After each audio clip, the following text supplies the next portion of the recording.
This is The Weekly Set, the official podcast of TVEnthusiast.com. With your host, Tyson Gifford and William Rower. Episode 103, recorded April 13th, 2017.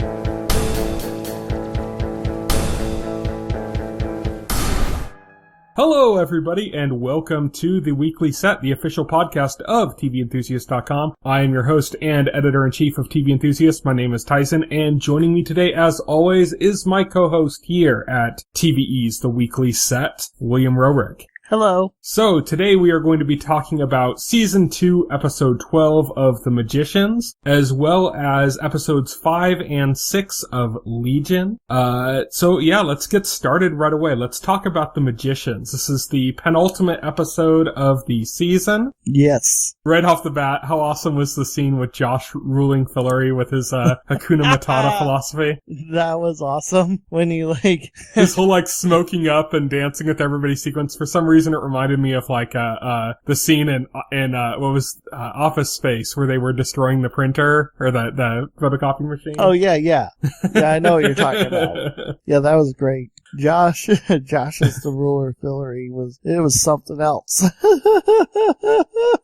He's just so chill about everything, and then Prince S comes and kind of wrecks his party.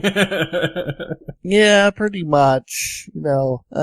Killing his guards right in front of him kind of disrupted his whole Hakuna Matata philosophy. It was fun while it lasted, though. We got to see Penny in this episode finally get to the poison room, which we'd been hearing about for a while. Kind of like a Silent Hill-esque visual, I'd say. Right. The poison room with the ash in the air and the everything being kind of decrepit.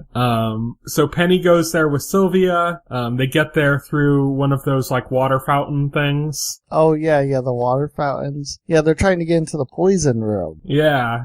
Penny finds the book he wants and then looks at his hand and starts seeing these the shit growing on his hand, basically. Shit, I don't know what that was. His welts. Was it I don't know what was happening. Was it boils or something? I mean, I guess it literally was. It was it looked like radiation poisoning or something. Yeah, it did. I guess it literally was the poison. Yeah. Yeah. So he goes and he's like, Sylvia, we need to get out of here. Well, Sylvia points out something interesting before they go into the fountain. And what Sylvia points out is everybody's book ends with 20 pages to go. Everybody's book ends at the same time, basically. And she discovered this because she was reading Kanye's book. Yeah, she was reading Kanye's book. So apparently there's gonna be some cataclysmic world-ending event or something, or at least that's the implication. Yeah, but it's not necessarily that they're dead. There's these 20 missing pages that's unaccounted for. Yeah, the implication is that they're dead because they're not necessarily because when they go into the poison room and Penny goes and finds her, mm-hmm. she's covered in those legions or whatever that the poison room causes, whereas he just had some on his hand, and she says that she can't leave, that she's gonna die, and that if he tries to help her, he's gonna die too. And the reason she says that she knows she's gonna die is because she found her book, and her book had an ending. There weren't 20 missing pages. It was that was the whole point, is that, it's not a position where there's 20 pages gone with Kanye's and with everybody else's book, but with hers, it's literally, it ends. That's it. She dies there. Right. So that tells us something happens. We don't know what it is. It's cataclysmic. Maybe everybody dies. Maybe just the records, maybe magic dies, so there's no more record of it. But there's something that occurs that basically throws everything out of whack in some way or another. Right. Maybe it's just a library. Maybe there's an attack on the library or something and it's just them. Yeah, maybe. Who knows? Who knows what that could be referring to? Yeah, it's interesting. While Penny's doing that, Katie is talking to the senator because he got back from a meeting with after after he conspired with Katie and Julia to get rid of his dad, Reynard, he went back to his dad, and his dad had a gift for him. It was an ear in a box. It was his wife's ear. He basically killed his wife and put her in pieces all over the place. He said that was one of the biggest pieces of her, was her ear.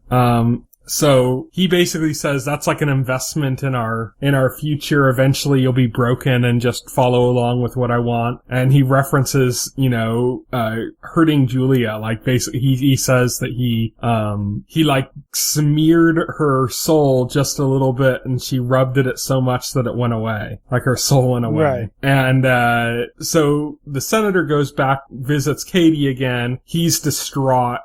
He gets Julia basically to leave the room, and then he uses his ability to control Katie to basically force Katie to kill him, because they had found a way that they could use his power against Reynard, but it required, like a sacrifice basically of like a huge amount of magic. Right. And Julia brought it up, and Katie was like, no, we're not going to do that. But then, the senator ended up forcing Katie to do it to him and taking his power specifically to, so that she could kill Reynard. Right, exactly. Meanwhile, Julia gets, because of Penny coming back from the poison room and finding a way to kill a god, she ends up using the book they get to, create a bullet that can kill a god. And she can only basically create one with the time they have. And so they now have a god-killing bullet. They basically have the cult from Supernatural, but just one bullet. Yeah. Pretty much. So that's what's going on there. I'm going to go right to the end of this storyline, and that's that Katie and Julia confront Reynard. They set up a whole event so that it looks like Our Lady of the Underground, as she's called, is arriving. There's like basically like kind of almost biblical, thunderbolts and lightning and all sorts of crazy storm patterns and stuff, basically to make Reynard think that she's back. Right. That these things herald her return.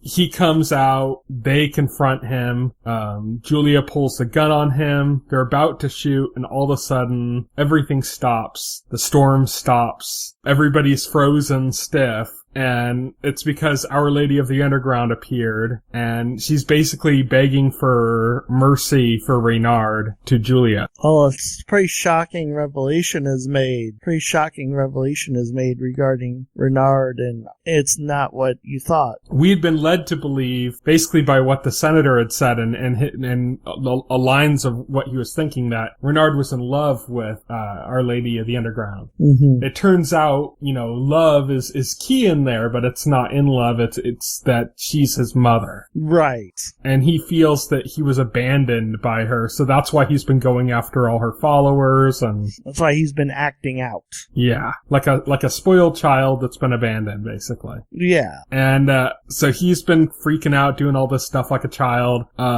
Julia ends up not attacking Reynard, which is basically turning that god-killing bullet into a Chekhov's gun. Right. Chekhov's gun being a storytelling conceit, basically like, if you show something that has a purpose, it will be used. Then you're going to use it. She didn't use it to kill Reynard, but now they have a god-killing bullet. Now they have a god-killing bullet. And so this isn't something that's just going to sit around and go nowhere. That's going to find a purpose. Oh, that's going to disappear. With the next episode, they'll forget it existed. Yeah. Like, oh, it's shit. gone. 5 seasons later, they'll be like, oh shit, we had this. It's laying around. And we remembered this at the exact convenient point in the storyline that we needed something like this. Wow. No. After like countless opportunities, they could have used it for their benefit. Right, yeah.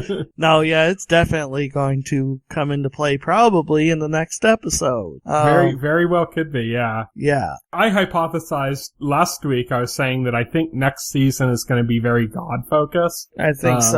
So our characters having a god-killing bullet in a god-focused season sounds like something pretty significant. Well, as an apparent reward for not killing Reynard, Our Lady of the Underground returned to Julia her shade, which was which was thought to be lost since she gave it up in the underworld to... She let it go in the underworld, basically forgoing her opportunity of getting back into there, because once, they'd rung that bell, like, now the security's up on there and they're not going to be able to get back in there. Right. Well, Our Lady of the Underground herself brought the shade to Julia, so she has her shade back. On the negative side, though, Katie is not happy at all. No, Katie is not. She's kind of furious at Julia. That Julia didn't go ahead and do it. I liked her line, which is that Julia said, I did the right thing, and Katie said, how would you know? Yeah. Yeah, Katie is pissed because of what she went through for this mission. Killing the senator, yeah. Against her will, it was interesting because the whole reason that Julia wasn't the one that ended up killing the senator, that the senator didn't use his ability on Julia for that, because Julia had been through all that shit. So basically, like, it probably wouldn't have affected Julia that much because she didn't have her shade. Right. But now, like, basically he's, scarred somebody else because of that. So, Katie's a bit scarred now because of that. She's pissed off at Julia, and they had just reconciled. So, bad relationship there already. Let's see, this episode also had a big focus on Quentin bringing Alice back using Mayakovsky's help. So the mad Russian came in to help again. He was reluctant, but Quentin laid down some masterful guilt tripping. Right. And it was like a masterwork in how to guilt somebody into doing something. Yeah. Basically, like, associating everything that happened in Alice's life to, like, lead her to her death, like, right on his feet, So Mayakovsky's, like, finally gave up, agreed, basically used up all that power he'd been charging up, with Penny's help. He's been saving before. Up to bring Alice back. His magical batteries that he was saving up because he could sense something going wrong with magic. Used up a bunch of them, maybe all of them. We don't know. He used up a lot of it. We know. He used up a good deal in order to bring Alice back. Because it was clear that a good deal of magic was needed to bring Alice back from being a Niffin. And they showed him systematically go through like 5 like magical batteries. You saw them like expire one after another. So it was quite a bit. But they ended up bringing Alice back, reuniting her with her shade. She's not necessarily all that happy about it. She's pretty fussy. She feels like she was robbed because she was in a position where she had access to so much knowledge, and then that's just like been taken away from her now that she's like in a mortal shell. And she's very kind of upset about that. It seems like she still has the personality and mentality of the Nifflin version of Alice. Like it's still not Alice. It's just it is, but it's like kind of like a conflicted version of that. It's like a conflict. It's like she's still behaving like Nifflin because she seems to be upset that she's human now. Like she's very upset that she's human. Yeah, and Mayakovsky's trying to kind of talk her through it. Quentin tries to talk to her, but she just doesn't even want to hear a word. No, she doesn't even want to talk to him at all. Yeah, so Mayakovsky's left to kind of talk to her. She's probably more pissed off at Quentin than anybody or anything right now. So yeah. So Mayakovsky's going through kind of trying to kind of convince her that life's worth living, which is kind of interesting to have Mayakovsky of all people basically. Right, he's like the big going over the value of cynics, life. Yeah. It's pretty interesting to have a cynic like him. But with Alice basically not talking to him, Quentin and Elliot go on a mission now that Elliot's back and Quentin knows that he's been like exiled from Fillory and stuff. They're looking for a way back to Fillory since Quentin gave up the button, their easy trans-dimensional portal. Now they actually need to find a way to get back to Fillory. Quentin figures out, the dragon told Quentin that the first door is still open. The first door Quentin figures out is the grandfather clock from the chat that the Chatwins used when they first entered Fillory for the first time, and that basically the wardrobe from Narnia. yes, basically the wardrobe from Narnia. Yeah. It is an interesting callback, though, because it's something that we saw in the first episode of the series. And it makes sense because, it makes sense because this is the Narnia analog, and the wardrobe is such an iconic part of the Narnia series. So of course, for this story, the analog being the grandfather clock, of course it's going to be that grandfather clock. It just makes sense, even as a callback. So they find out that it was bought at auction by somebody who's in Canada. They travel to Canada, Elliot and Quentin, to try to procure this clock back. The seller is not interested. This guy is apparently a bigger Fillory nerd than Quentin is. Quentin figures this out. He kind of sees inside the guy's house and sees some Fillory related merchandise, and then uses some lines from the Fillory books in order to get access to the house, basically. And then they continue to talk to him about the clock. Quentin ends up catching him in a moment of a mistake, basically, because he refers to what's her name? God, I can't even think of her name. He lets on that he knows that he knows more than he's supposed to know. There's things that weren't in the books that relate to the Chatwin kids. He could only know if he was actually there. So Quentin's like, you were there, and the guy's like, I'm sorry, no, I think you're misunderstanding. Fillory's not real, and he's still sticking to it. Elliot, meanwhile, uses a piece of magic to kind of create like a window with his fingers, to reveal who he's looking at, and he's looking and he realizes this guy's got horns like Umber does. Or like Ember does, I mean. So this is Umber of the Ember and Umber. Yeah, I think before I'd been referring to Umber as the one that we'd been seeing before, but that was actually Ember. That was actually Ember. This is Umber finally. He looks like Ember, except whereas Ember is short and stout, he's tall and thin. Really going. Yeah, he's like the Luigi to Ember's like, Mario. Yeah, exactly. Or more like Waluigi and Wario, I guess. Well, we find out that, Ember is a god of chaos, and Umber here is a god of order. He has the entire series of Law and Order on DVD, which is his favorite so specific. Show. Yes. So Umber says that he just wants to create a new world. He says he had to leave Fillory. He made a deal with the Beast to abandon it. Yeah, he abandoned Fillory. He's given up on Fillory, basically. He's done with it. He knows the Beast is vanquished, but he knows that he wants to create his new magical realm, Cuba. Yeah, Cuba. It's like that's already a place. It's Cuba. Yeah, he's creating a new world. He's given up on Fillory. He thinks, or I guess he believes Fillory is beyond saving. When Elliot says that he had to fix Fillory, he politely informs Elliot that the king of Fillory is not meant to fix Fillory. There's no fixing it. It's meant to act as entertainment. Yeah, it's just entertainment. He said it's like a reality show to them. That's why Elliot was exiled, because he wasn't as interesting anymore. Right. He was exiled because he wasn't interesting in that. And we find out that it was indeed Ember. It was indeed Ember who turned all the people into rats, possibly because he got bored. Turns out he doesn't need a motivation. And that's something that he'd been talking about doing for a while but hadn't done. Yeah, something he'd been talking about doing, which means that now that the Beast is gone, Ember feels completely free to exert his will and influence over Fillory once again. in and to do as he pleases. Because with the Beast around, he was afraid, he was in hiding, he really wasn't doing much of anything except trying not to get killed by the Beast. And now he's available to create his own chaos. Yes.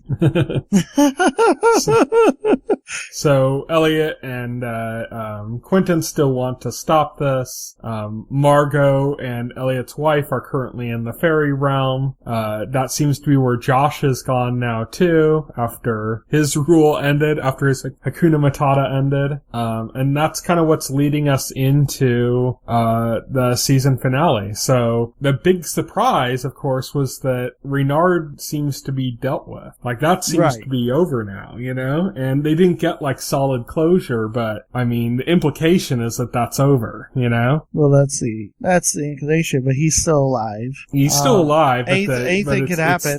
Anything could happen. Yeah, anything could happen, but it seems to be that that's closure now, that it seems almost more like what we're gaining from that storyline is the need and the ability to kill a god. And now we're going into Fillory with Ember just kind of exerting his chaos, his control and chaos over Fillory. And so you just have this idea now of like, okay, this is, I guess, where things are heading. So I don't know if I expect like a big, huge, eventful finale, or if it's going to be kind of like last season where it's going to kind of set us in that path, but we're going to get our actual closure to that story like next season, which is what I think is going to happen. Right. But in that, speaking of that, the series has been picked up for a third season, just like this week.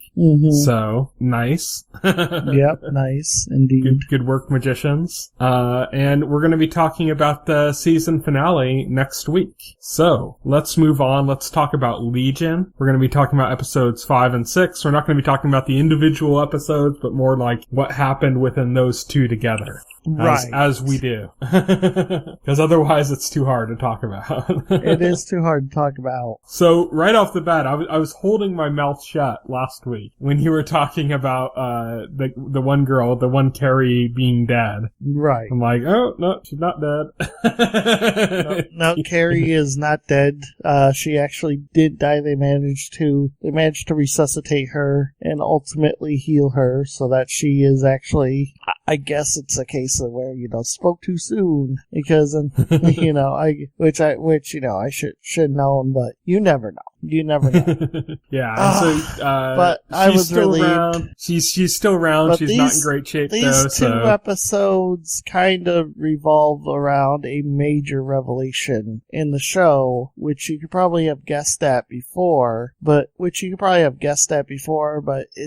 confirmed that the character that you constantly see, Lenny, Aubrey Plaza's character. Yep, that Lenny, and by extension also the angriest boy or whatever, and the other character that you see, the big scary demon guy. Well, they're all one person, and actually Lenny is actually another mutant. We don't know. It's a pretty deep cut from the comics. We do know who it is. They say who it is. Yeah, Lenny is another mutant who actually is inhabiting David's mind along with David. And at one point, somebody asks, does this mean that David's not actually a mutant? Trying to suggest that all the powers come from Lenny, and it's like, no, David's still a powerful mutant in his own right. Only a powerful mutant could contain that. Only a powerful mutant can contain this entity, yeah. So right then there, they squashed any notion that they were going to change the story and not have David actually be a mutant, because that would have been a pretty big, huge diversion from the comic books, and probably would have upset a lot of people if they went that direction. So they actually revealed a little more than that, though, because the guy that revealed all of this was Carrie, the male Carrie, and he announced actually who it was, the mutant that was inside him, and it's a deep cut from the X-Men comics. Amal Farouk, the Shadow King. Okay. So who's not a familiar. big X-Men, he's a big X-Men villain that clashed with Professor X. Oh, okay. I haven't really another followed psychic. the X-Men comics that closely, to be honest. He's a deep cut. He's a deep cut. Okay. Okay. Most of what I know about X-Men comes from the cartoon. And comes from the movies. Most of my knowledge. Yeah. This is a psychic that has had a few battles with Professor X, who we know in the comics is David's dad. That's another thing that they addressed. David's sister revealed to him that he was adopted. They did address that he's adopted. They hinted at his true. There's a scene in episode 6 where I get, what was it, Farouk? I guess let's just call him Lenny. Yeah. Let's just stick with Lenny as a name right now. There is a scene where Lenny is talking to David, and she pretty much hints heavily at the identity of David's true father. Calling him self-righteous and everything, and suggesting that he purposefully adopted out David specifically to prevent her from finding David and invading his mind, which was apparently her goal even before David was born. She sensed how, even before David's birth, she sensed how powerful David was going to be, and sought out to inhabit him and basically feed off of his power. And so basically right away you can start piecing it together that they're talking about Xavier. There's a lot in place for that. I mean, they talk about there's a lot in place. They don't confirm a powerful psychic, and they don't confirm anything. They keep it very vague. They're very careful not to draw direct links between this and any of the other media. But it is heavily implied. So basically these 2 episodes really focus around this revelation. Episode 5, the team basically figures this out, and they go into David's kind of like mind to try and capture this Shadow King, this entity, and neutralize it. At the end of episode 5, they're at his old childhood house, like in reality, not like in his mind. Because I know the one woman there. She says something like she didn't know if that was reality or if they were all of a sudden Jean Smart. She makes a statement saying she doesn't know anymore if that's reality or if that they're actually in David's mind at that point. Which just speaks to what we've been saying about the unreliable narrator aspect of the series. Yes, exactly. And to be honest, I couldn't tell the difference, so I didn't know either. It seemed like that. I think just by the way they're setting it up is that they did go to his house, but like the second they came in contact with like the property, all of a sudden everything like mutes. Yeah, because I'm thinking they had to have at some point have entered David's mind because of what happens next. Because of everything that happens next. Because what actually happens is Lenny gains the upper hand, and all of a sudden everybody's back in the mental hospital from the first episode. Yeah. And they're all now patients in the mental hospital. They're all now including not just Sid and David, but like everybody. The whole team. Everybody who was there. Even the guy from the special forces that were trying to chase them and hunt them down. He's there. They call him the Eye in episode descriptions. Yeah. They call him the Eye. So he's there. And Lenny is the doctor in this scenario, and basically this episode is great because she has them all trapped. She has them all trapped in this in this false reality that they don't know that's real, though they believe it's real. The only one that's kind of scratching at the walls is Sid. Sid, I guess instinctively, maybe she senses something is wrong. Something is not quite right with this reality. She can't quite put her finger on it, but she wants to investigate and get to the bottom of it. She's been seeing a door around that doesn't fit. Yeah, she's been seeing a door that doesn't fit. And Lenny knows this. Lenny knows that she is starting to become more aware and that she's trying to dig into. So Lenny starts going out of her way to keep Sid from discovering the truth. It's putting like a larger focus of her attention on Sid, but we had a really cool sequence with Lenny. Yes. Where you see like how she's reveling in like having control again. Being in control, yeah, having total control. Yeah, we see her going through all David's memories and just kind of like... It's almost like a Bond intro. It's almost like a Bond, and she's like dancing and like kind of rocking out and just kind of, like she has total control and she's enjoying it. And you see it through like parts of his memory, like moments where she's had control, and you see like her savoring those positions of power, and you kind of get a real sense of her personality in this, like, and just how she's like this id, you know? Yep. In this reality, David is completely content. Everything's great to him because she designed it that way. Everybody else is there. One of the things though is Jean Smart's character, her husband, Oliver. Yep, her husband, Oliver. He starts to appear to various people. Yeah, in the form of him, like, in his diving suit. In his diving suit, yeah. In the form of his diving suit. And he kind of leads them out and leads them to realize what's going on. That they're in a false reality. What summoned him there is unclear, but so much of it is unclear, actually. I think it's just the initial contact he made with David. I think it's the initial contact he made with David, yeah. But Lenny doesn't seem to sense his presence. He seems to be coming in undetected. He's another powerful psychic. So. Yeah, he's another powerful psychic. So he's leading the team out of this false reality that Lenny has created. And they're in this weird, like, position, because they're basically, like, I wouldn't say they're frozen in time, but it's like, or time stopped necessarily, but like, you know, they're firing off the neurons in David's brain faster than reality is going outside. In the reality outside, right. Sid, like, David was about to be shot. Sid jumped in front of him. She's, like, hugging on to him. She had done that and jumped and hugged onto him and said white room and had sent them to the white room, which kind of was a precursor to what ended up happening with Lenny taking control. And so basically at any moment they're going to be shot. And these bullets are like, they're in midair. So when Oliver kind of leads them out, like Jean Smart's character out, she's like trying to figure out like, what can I do to stop this? What do I do? And she tries to touch the bullets and they, like, burn her. The bullets burn her. She tries to move them out of the way. She can't move them, they're stuck. So it's a puzzle for her. Yeah, so she can't figure it out.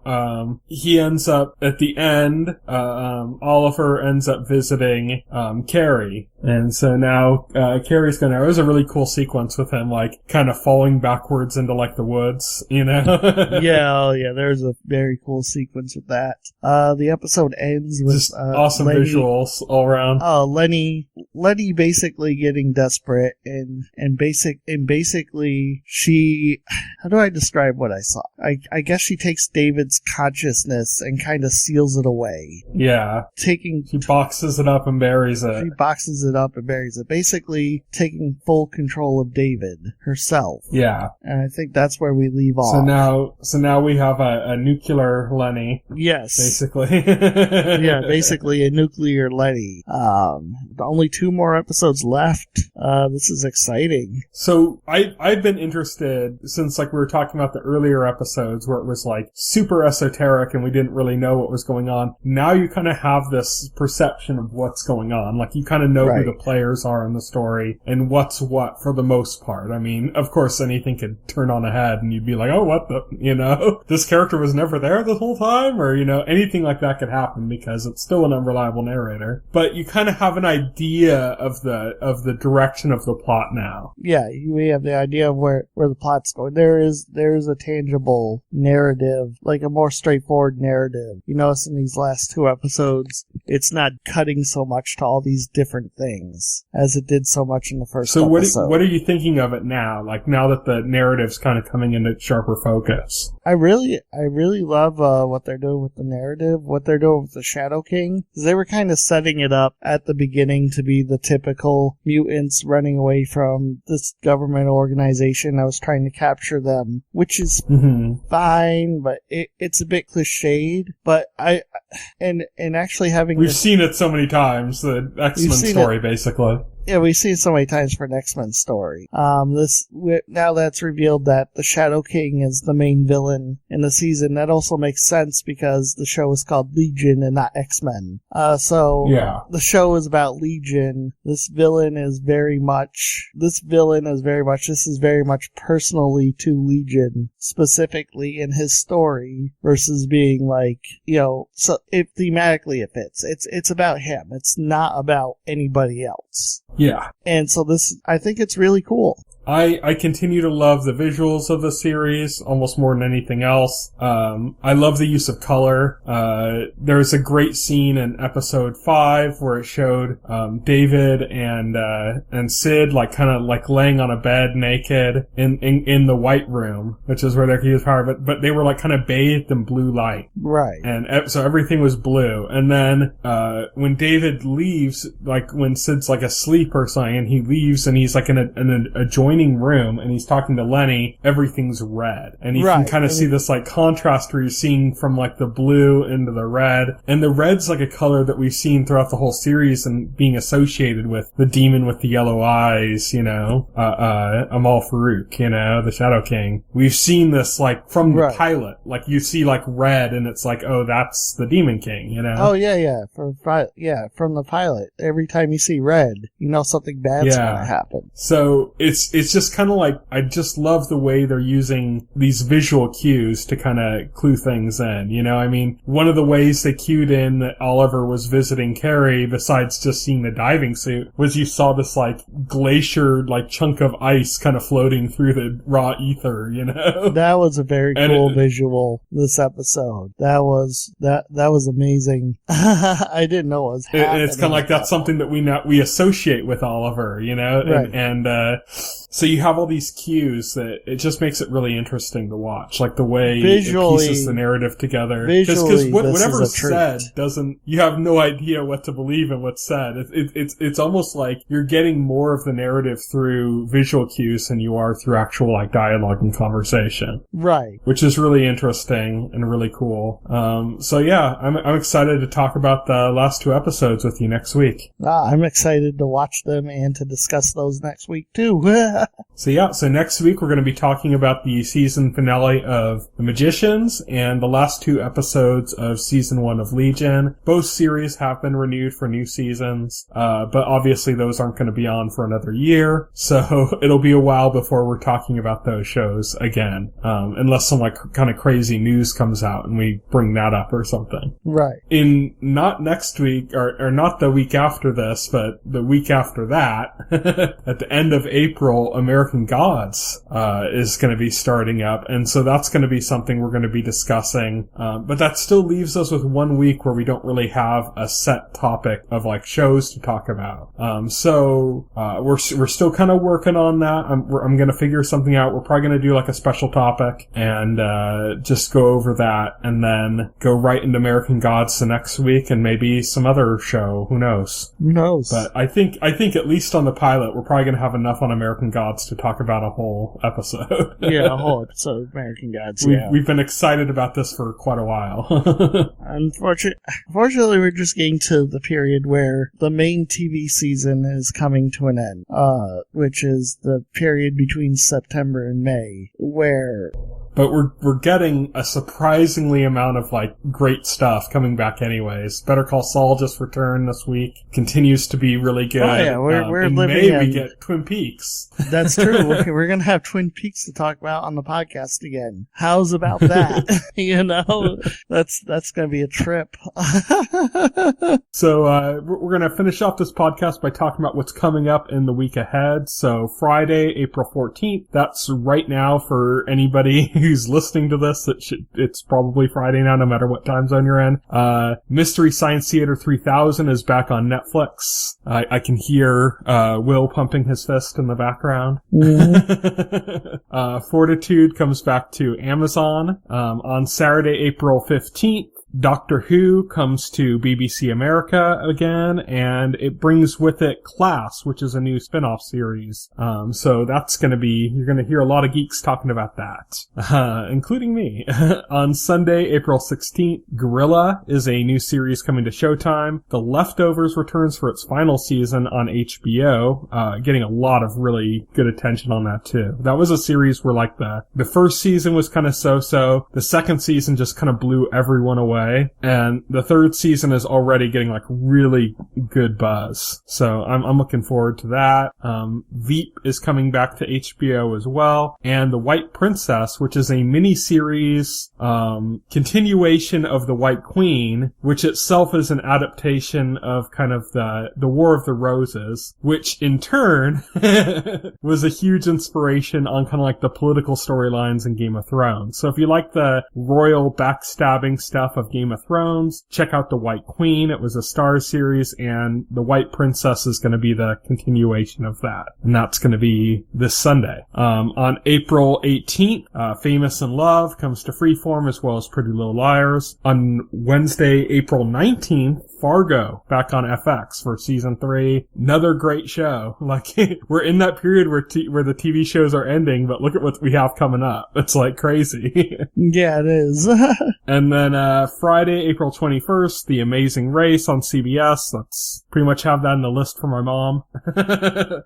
Girl Boss comes to Netflix. Bill Nye Saves the World comes to Netflix. That's going to be interesting. Bosch comes to Amazon, and Thunderbirds Are Go is also coming to Amazon on Friday, April 21st, next week. So that's it pretty much for our discussion. You can reach us on Twitter. I am at Tyson Gifford. Will is at Voxel Hero. You can check out our Facebook page, our YouTube channel, as well as our site, TVEnthusiast.com. It has all of the links to our social media feeds and everything else that you need to check out our stuff is all on TVEnthusiast.com. You can subscribe to our podcast through any major podcast client like iTunes or Pocket Cast. And as I mentioned, our YouTube channel, all of our podcasts are up on our YouTube channel to watch. So you can check through all of those, as well as other shows we've done on YouTube. Like we've done post-episode discussions of Hannibal and Game of Thrones. So you can check those out as well if you want. You can relive those episodes, or you can watch those episodes and then watch the corresponding discussion if you want to like kind of have that experience like you're watching with somebody. You can watch with Will and I. Yes. So, thank you everybody for listening. Good night. Good night. If you would like to voice your opinion, send an email to theweeklyset@TVEnthusiast.com. TV Enthusiast is a part of the Enthusiast Media Network. Stay tuned to TV Enthusiast and the Weekly Set podcast for more